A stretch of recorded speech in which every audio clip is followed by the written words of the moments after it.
So here is the practical setup of a voltage doubler circuit. So I hope you are aware with the circuit already. So here the high voltage transformer is connected and this is the secondary of the transformer. So this you see is the capacitor which in the circuit diagram was shown as C1, this capacitor. And this vertical structure which you see here, this one is the diode. So during the negative half cycle of the AC supply, this capacitor will actually charge to this diode, because this diode will get forward biased, and that is how this capacitor will charge to Vm. That is, if the peak of the secondary of transformer is at Vm sin omega t, so this capacitor will get charged to a peak voltage of Pm in the polarity which is shown in the circuit diagram. After that, in the positive half cycle, this diode which is placed horizontally, this diode will get forward biased, and through this diode, this capacitor will charge, which is marked as C2.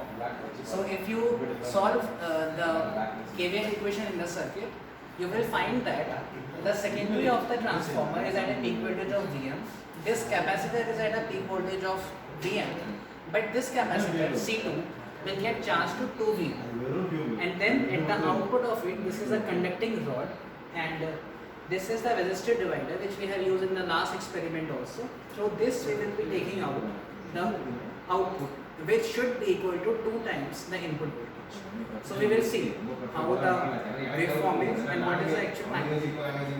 Thank you. So after seeing the basic connections and the practical setup of a doubler, now we are going to apply high voltage, and we will see, because it is at no load, the output voltage across C2 capacitor should actually be double that of the peak of the input voltage. So we will see by applying some voltage.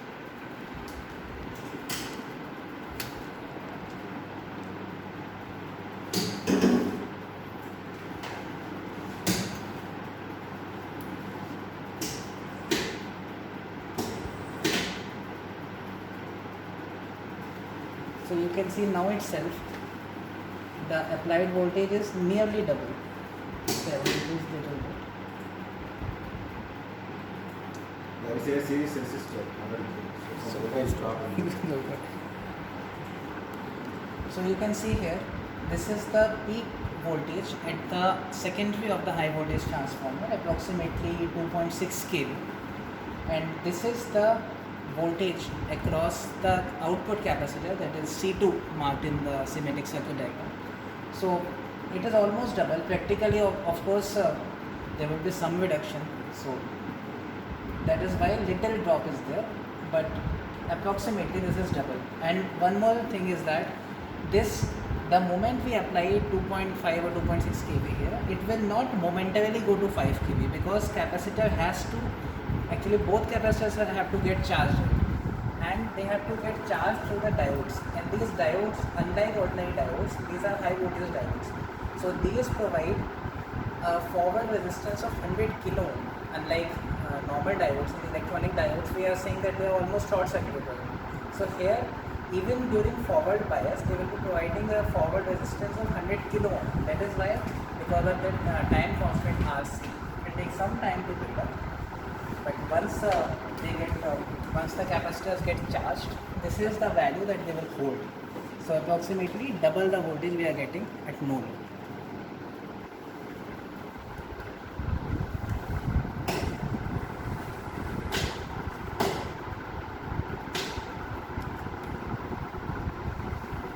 So this PK will also take some time.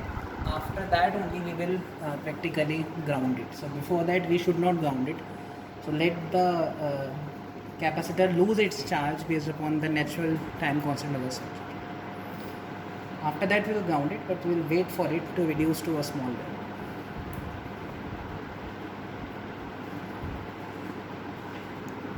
The moment we switch off this primary winding, the earthing switch will strike there, and that is how this voltage will reduce to 0. After that, of course, we will physically ground it using the grounding rod.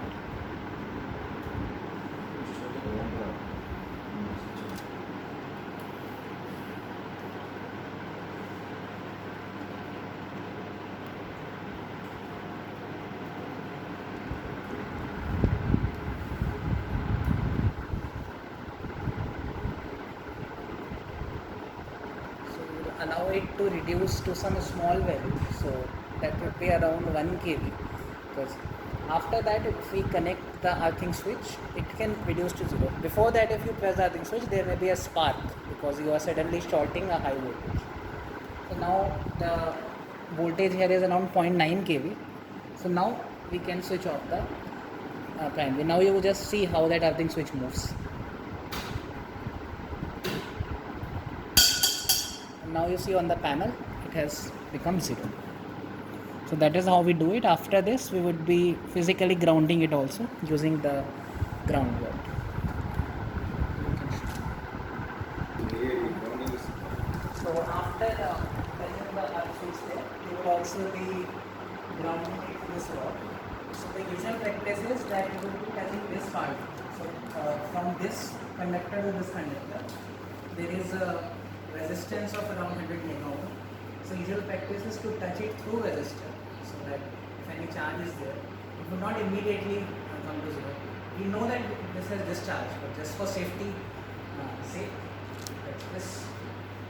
And after this we will touch ground. So this is the ground. So touch it, leave it there for some time before starting the next experiment.